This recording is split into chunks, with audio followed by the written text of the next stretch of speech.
I've been making games since I was 9. I started on the Spectrum 48K and 64 Amiga, but professionally since 2005.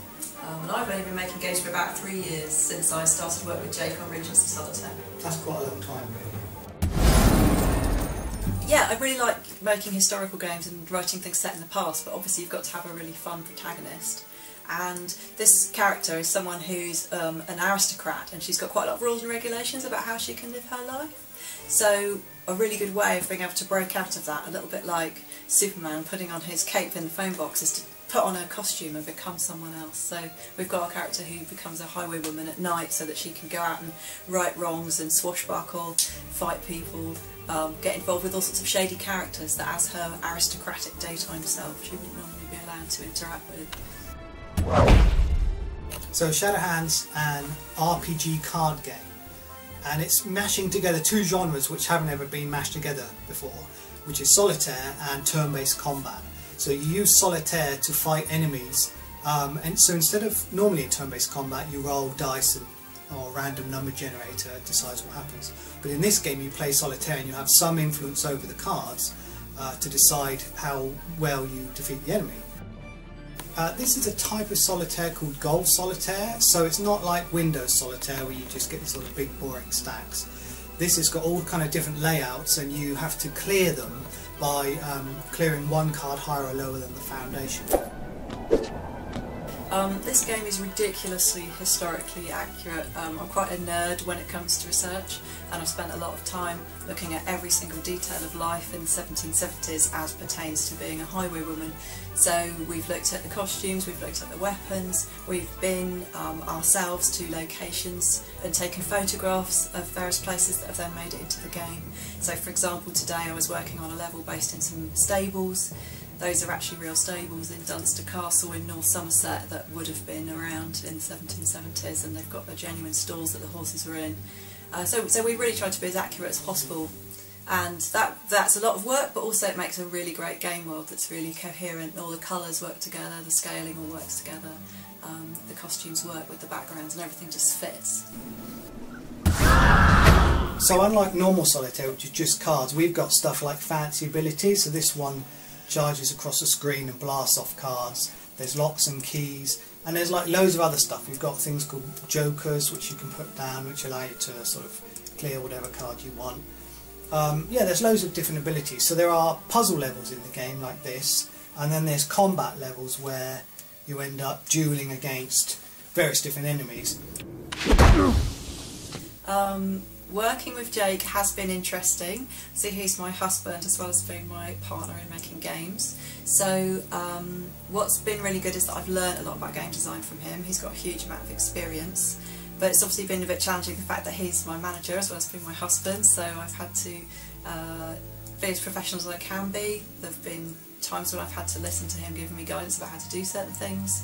But at the same time I've had to bring some of my own skills in, so obviously I had a long career as a science writer before I got into making games, so I do know quite a lot about writing and editing, researching, things like that are actually my strengths, so I've brought them in, and I think together we work quite well as a team. We complement each other, and he's definitely said that I've given him some good ideas for the game design as well, so I think we work quite well together.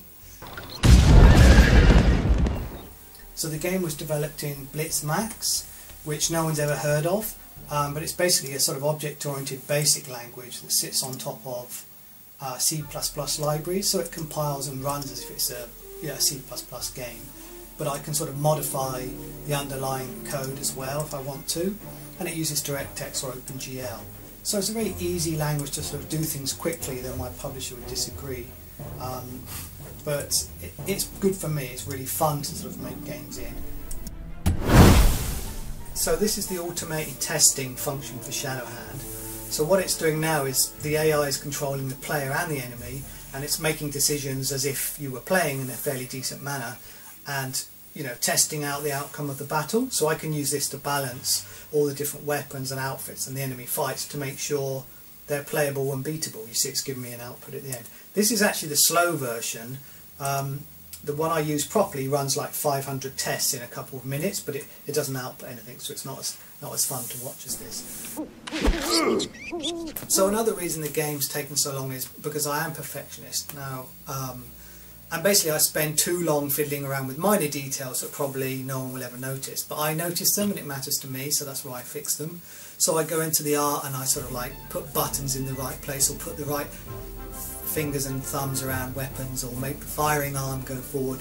I do stuff like make sure the sound effects are in tune with the music, and you know, lots of little details like that that just take ages basically.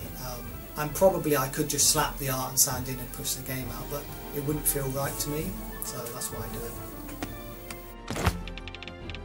I think the patience and how long term the project is.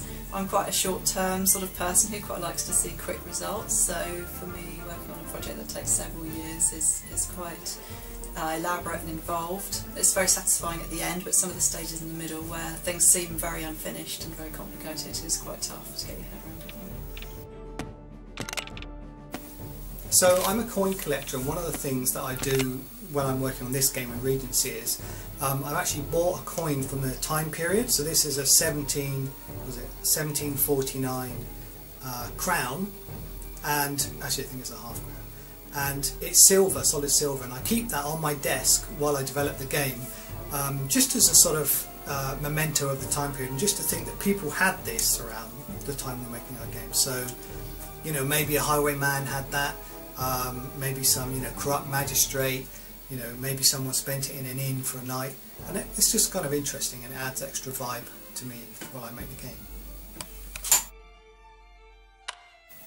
So Shadowhand is set in southwest England, which is where we live, and we've scouted lots of locations to put in the game. Some of them are made up and some of them are real. So this is Glastonbury Tor, formerly known as Avalon, and our character goes there for a quest. So that's Glastonbury Tor, pretty local to us, and it's nice to have it in the game. So this is the stables at Dunster Castle. We went there and took a photo because they had these cool Georgian pillars which they would tie the horses to, and we took a nice photo and gave it to the artist to use as a reference, and they've done a really good job. And this is the ostler you meet, who you have a boxing fight with to get information from him. The hardest thing working on the game is just the fact it's taken so long, and we've run out of money, you know, the old indie story, and maintaining motivation through that time period.